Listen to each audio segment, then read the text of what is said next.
समय सुबह 10 से 12 वाला हर घर बने पाठशाला में आप सभी का स्वागत है। मैं कैलाश ठाकुर आज आपके सामने लेकर आया हूँ कक्षा 5वीं की हिंदी की पाठ्य पुस्तक का पाठ 8 वे दिन भी क्या दिन थे। बच्चों, इस पाठ में हम पढ़ेंगे कि लगभग 150 वर्ष बाद और आज के एजुकेशन सिस्टम में क्या अंतर है। इसमें दो बच्चों के बारे में बताया गया है जो आपस में डिस्कस कर रहे होते हैं कि 150 वर्ष बाद कि वहाँ क्या एजुकेशन सिस्टम था और 150 वर्ष पहले मतलब आज क्या एजुकेशन सिस्टम है। तो चलो इसको पूर्ण डिटेल से पढ़ते हैं।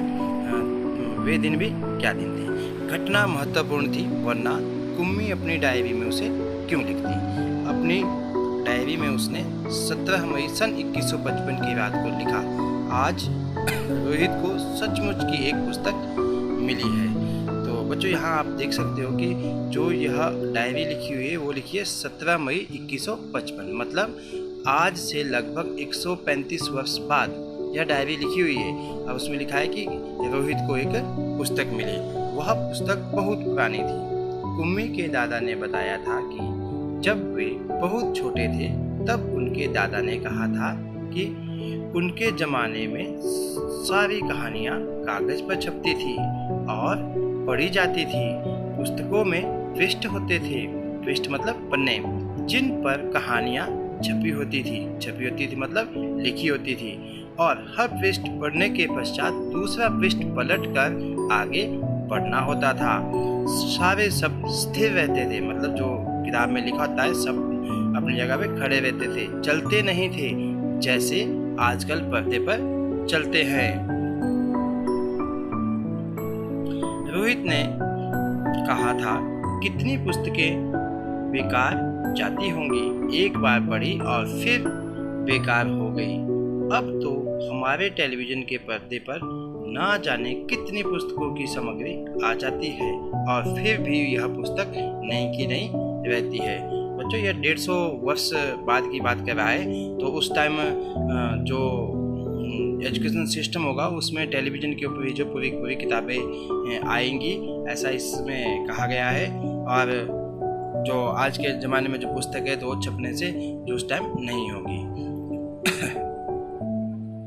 कुम्मी ने भी रोहित की हाँ में हाँ मिलाई, फिर पूछा, तुम्हें वह पुस्तक कहाँ मिली। रोहित ने बताया, अपने घर में एक पुराना डिब्बा कहीं दबा पड़ा था, उसी को फेंक रहे थे कि उसमें यह पुस्तक मिली। इसमें क्या लिखा है? स्कूलों के बारे में लिखा है। स्कूल? कुम्मी ने प्रश्न किया। उसके विषय में लिखने को है ही क्या? हर विद्यार्थी के घर एक मशीन होती है जिसमें टेलीविज़न की तरह का एक पर्दा होता है। रोज नियमित रूप उसके सामने बैठकर हमें वह सब याद करना होता है जो वह मशीन हमें बताती है। सारा गृह कार्य करके दूसरे दिन उसी मशीन में डाल देना होता है। हमारी गलतियां बताकर फिर वह हमें समझाती है। एक विषय पूरा होने पर वह मशीन हमारी परीक्षा लेकर हमें आगे पढ़ाना आरंभ कर देती है। कहते कहते कुम्मी थक गई थी। अंत में बोली, कितना उबाऊ होता है यह सारा स्कूल का काम। रोहित मुस्कुराते हुए उसकी बातें सुन रहा था। अरे बुद्धू, जैसे स्कूल का वर्णन इस पुस्तक में है वह इससे भिन्न होता था। इसमें तो उन स्कूलों के बारे में लिखा है जो सदियों पहले होते थे। कुम्मी के मन में कुछ उत्सुकता जगी। बोली, फिर भी उनके यहाँ मशीन के बने अध्यापक तो होते ही होंगे। कुम्मी को याद आया कि एक बार जब उससे भूगोल में रोज वही गलतियां होने लगी थी तो उसकी माँ ने मोहल्ले के अध्यक्ष को बताया था। तब एक आदमी आया था और उसने उस मशीन के पुर्जे अलग कर दिए थे। तब उसने मन ही मन यह मनाया था कि वह आदमी इस बोर करने वाले अध्यापक को पुनः जोड़ ना पाए तो उसे हमेशा के लिए छुट्टी मिल जाए।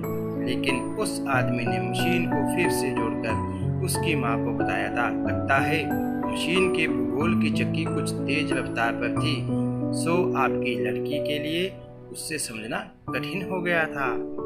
मैंने अब उसकी गति कुछ धीमी कर दी है, सो आशा है अब ठीक रहेगा।